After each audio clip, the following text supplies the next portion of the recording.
I need to know. I called you to. I've been reaching out to you to let you know. I ain't never had nothing against you. When did me and you go wrong? When did me and you start having beef? Show me what you can do with Tank. You always kept telling me, Tank, Tank, Tank. You see what I can do with Tank. Listen, brother, you see what I done did with my son.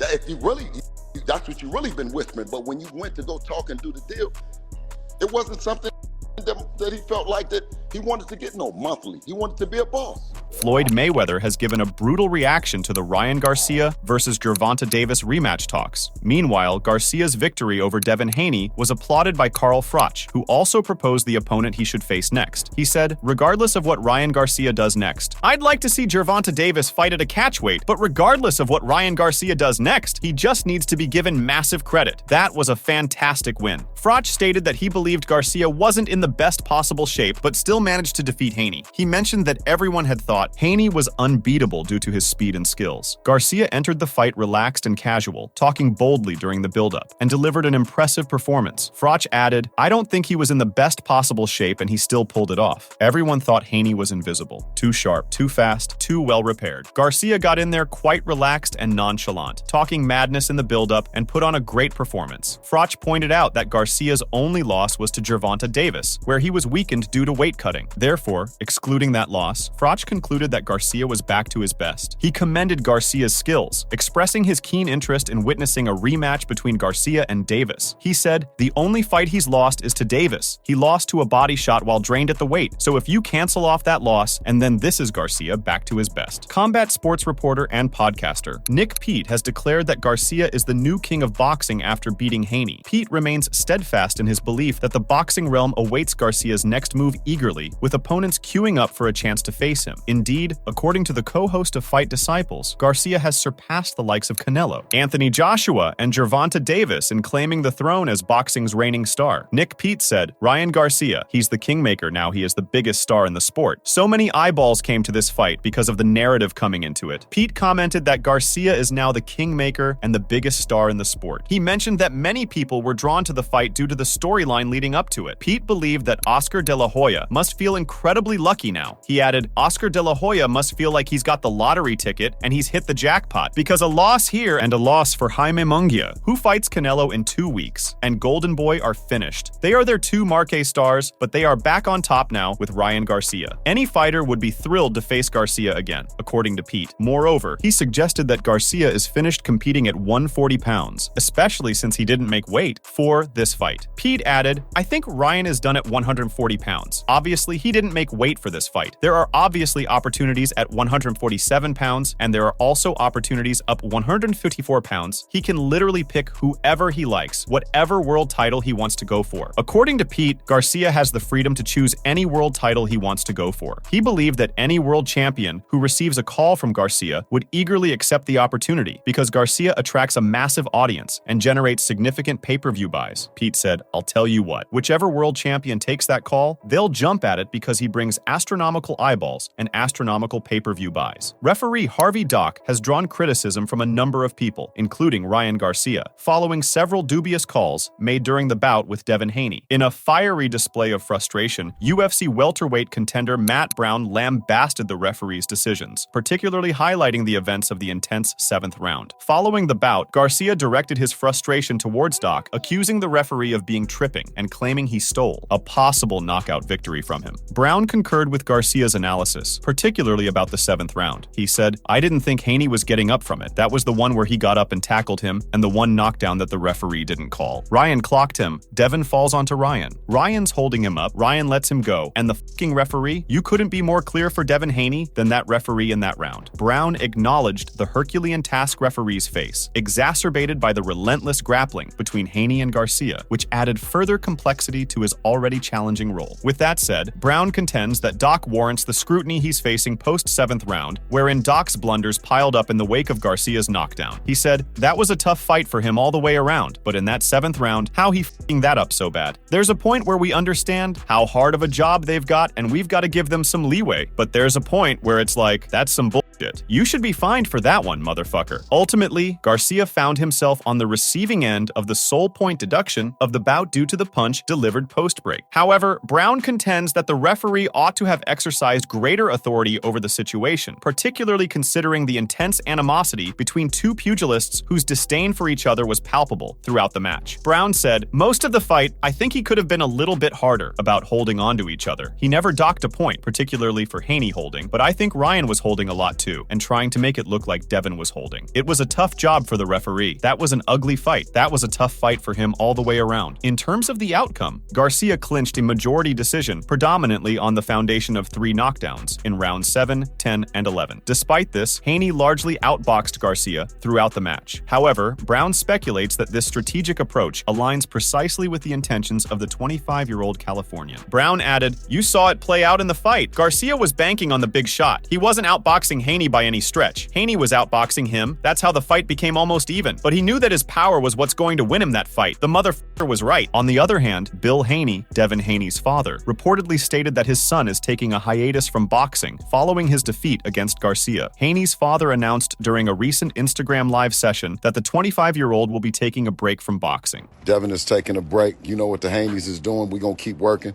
until he get back. And I'm sure he'll be making an announcement. But this is what we do. This is what we do. We're going to keep grinding. That's what being a Haney is, and that's what it represents. Being a real father. It ain't just about boxing. This is bigger than boxing. This is life. Because Garcia failed to make weight, he couldn't compete for Haney's WBC title. Despite both fighters expressing interest in a rematch, Garcia is expected to recover faster than Haney, who sustained substantial damage during their fight. However, Haney is expected to run it back down the line against Ryan Garcia, according to a recent prediction by Robert Garcia. During a recent discussion with Fight Hub TV, the renowned boxing coach hinted at the possibility of a rematch occurring in the forthcoming summer, emphasizing that it would deliver a fiercely contested neck-and-neck battle. Get away with it, but another big, solid fight, I don't think he should. A rematch, he shouldn't. A rematch should happen maybe sometime summer of next year, if he wants a rematch. It's still very, very competitive. It's still a very close fight. It won't be an easy fight for Ryan either. I think Devin could win a rematch, but it would be a very smart fight, very, very good training camp, good sparring, and you just gotta come up with a good game plan. Having invested recent months in crafting an illusion of a mental unraveling, Garcia astounded fans, pundits, and notably his adversary by unveiling his strategic facade prior to his standout bout against Devin Haney. Nevertheless, it seems that claiming the title of world champion was never Garcia's primary focus. Victory was the sole aim, regardless of the sacrifice. In a recent episode of the PBD podcast, hosted by Patrick Bet-David, Garcia made a surprising declaration. He asserted that his recent unpredictable actions were merely a crafted storyline, strategically devised to unsettle both his opponent and the betting scene. Was this all an act? What part of it was real? Tell us about it. I mean, my cameraman Chance, Ajay's there. Hey, we have it pre-recorded months ago. What did I say was gonna happen? I said, I'm about to make sure everybody thinks I'm gonna go crazy. I'm gonna do this, I'm gonna do that. Wow, it's just gonna be called The Great Escape. Like, I have it all documented. I was already planning it, weeks and weeks and months behind. Garcia explained that he had strategically devised this plan to unsettle both his opponent and the betting scene. He mentioned that he wasn't sure what had prompted him to come up with this idea initially. He recalled deciding to fully commit to the plan he had formulated and not to deviate from it for anyone. Garcia then described his behavior during this period as sporadic and crazy, often making different facial expressions, like scrunching his nose and then attributing it to a tic. While he admitted to making some adjustments, he also acknowledged that he had consumed things occasionally during his training camp, as he enjoys it. I don't know what made me come up with the idea, honestly. I just one day just decided just to go all in and just commit to a plan that I had. And I was not going to budge for nobody. It didn't matter if I went on his podcast, anybody's podcast. I was acting like sporadic, like just like crazy. I would go on your mannerisms, you were just like spaces.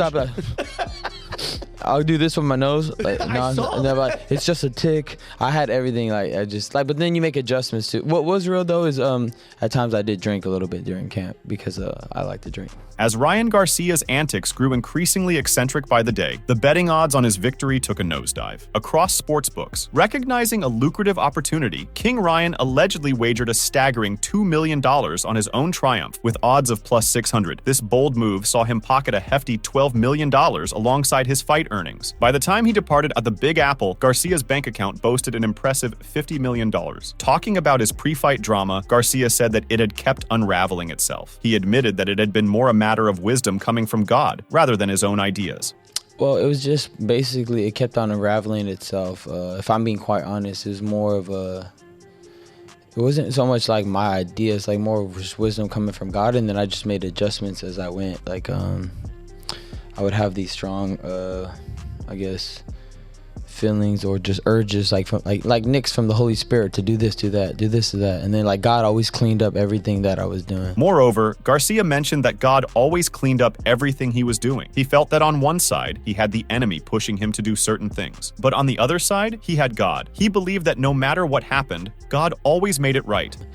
Because I felt like on the one side, there was like, I had the enemy pushing me to do certain things, and then I had, God, and then it was just like, no matter what happened, God always made it right. With numerous potential bouts in his arsenal, Ryan Garcia is already concocting strategies to amp up anticipation for his upcoming venture into the boxing ring. He speculated that he might adopt a narrative of being super disciplined, or perhaps act even more unusually. He wondered if he might take things too far, or simply make them appear that way. Maybe I'll go into like the I'm super disciplined narrative, or maybe I just act even crazier. Maybe I take it to a step too far, maybe.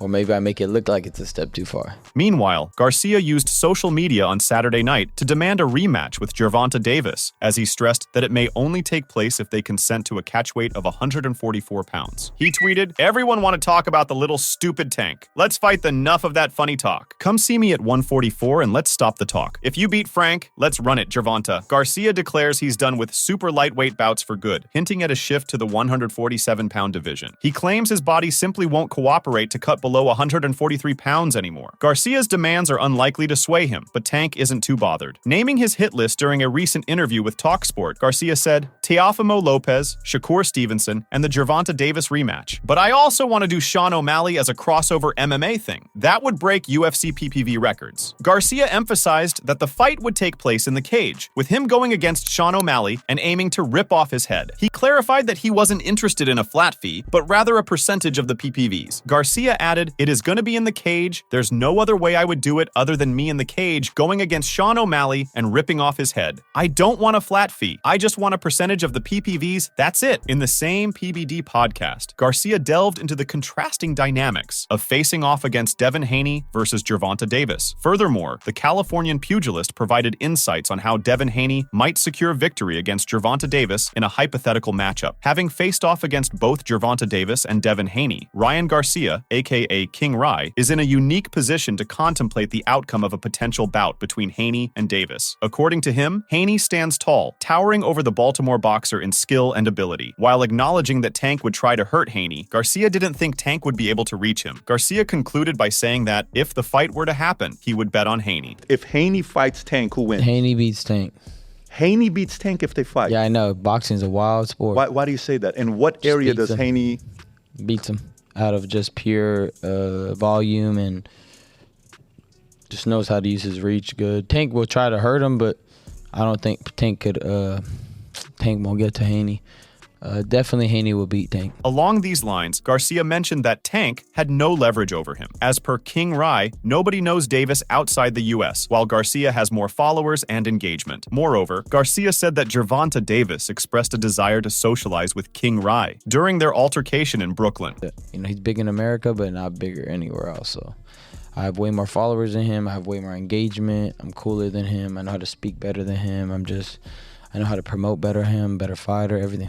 Garcia firmly asserts that he could have given Gervonta Davis a real challenge if the fight hadn't been restricted to 136 pounds with a 10-pound rehydration clause. In essence, it wasn't Davis's skills as a fighter that posed the greatest obstacle for King Rye, but rather the specific conditions imposed on the bout. On that note, being asked about the difference between facing Davis and Haney, King Rye honestly said that Haney actually caught him, and the Gervonta fight wasn't a hard fight. Well, Haney actually caught me. I mean, Gervonta, it wasn't a hard fight. I was just weak.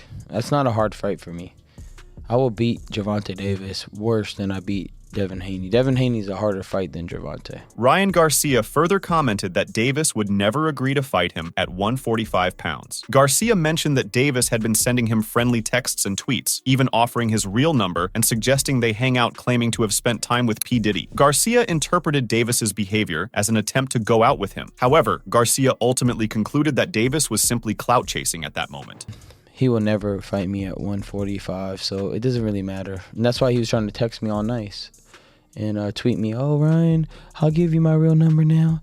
Let's go to the club. You know, I hung out with P. Diddy, and now I want to hang out with you." Like, bro, relax. Tank is saying this. I saw that. Yeah, you seen that? Did you guys speak after the fight? Like, did he call you to congratulate you or no? He tried to go out with me. Pause.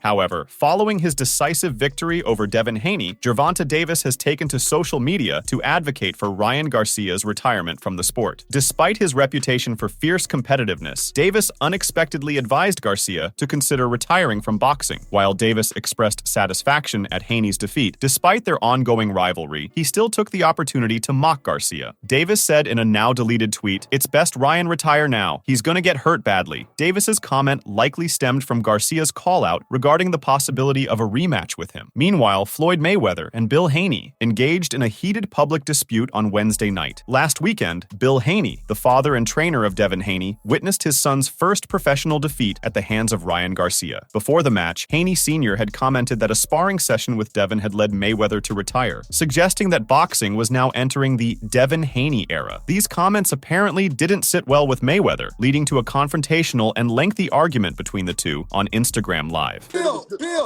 Bill, if your son is undefeated in the gym, congratulations. Congratulations that you got an undefeated fighter in the gym.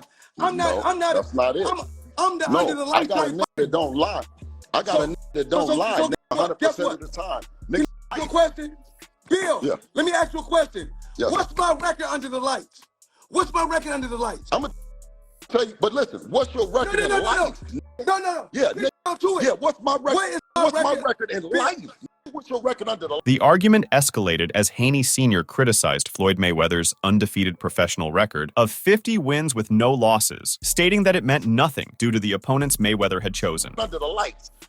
Every 50 of your opponents My record in life is undefeated. Listen, huh? You said what? You said in life My you record undefeated. in life is undefeated. Come on, man. What are you talking about your record in life? Man, who you talking to? Who you talking? You trying to tell these people that you don't take no L's? You take L's around this mother. I done took L's. My son took L. We take L's. What the you talking about? You keep running around this mother acting like that you the only one like. Somebody died. When somebody died, when you lose a loved one, of course we take an L. Mayweather said that he didn't need to compete with Haney Sr. The dispute continued as Haney shifted his focus to criticize Mayweather for his approach to raising his children, making the argument more personal. You just took an L. And when I'm not talking about in the ring. We're not talking about in the ring. And I know remember this, Bill. I ain't never been in no ring. I've always been respectful that to you. 50 and 0, I'm 50 and 0 in these streets. Got love in these streets. Nigga, fuck your 50 and 0 with that boxing shit. That shit don't mean nothing. Bill, we ain't gotta have a pistol contest. Bill, I ain't gotta talk to you crazy. You know why? I just pissed a little bit longer than you. What you talking about? You started pissing, I started pissing. What are you talking about? Bill Haney stated that he would keep working with his WBC super lightweight champion son. Mayweather responded by asking Bill if he needed help, suggesting that his son had needed assistance the other night. Mayweather then remarked that Haney would know what to expect when they meet. Mayweather also questioned if he had ever asked Haney for help with anything, and he commented on Haney being bald and seeming hurt. In reply, Haney asserted that his son always needs him, emphasizing that they don't require Mayweather's assistance for anything. Talking about Bill, at the end of the day, listen, I called to find out what is your problem with me, because I don't have no problem with you. I'm for the streets. Do something for the streets, and then I'll be cool. I'm cool. I'll stop saying something. If it was some hellified street niggas that was up around you that say he got us, then I'll be, you know what I'm saying? But other than that, I talk shit, but I don't mean nothing. I'm just doing some comedy shit, man. So Bill, I don't dislike you. It's just comedy shit. Bill, is me and your ultimate goal is to help our kids go to the next level, or is our ultimate goal is for us to go against each other? You tell me. I don't know. I mean, are you helping your kids? I don't know. You know what? You can see my work.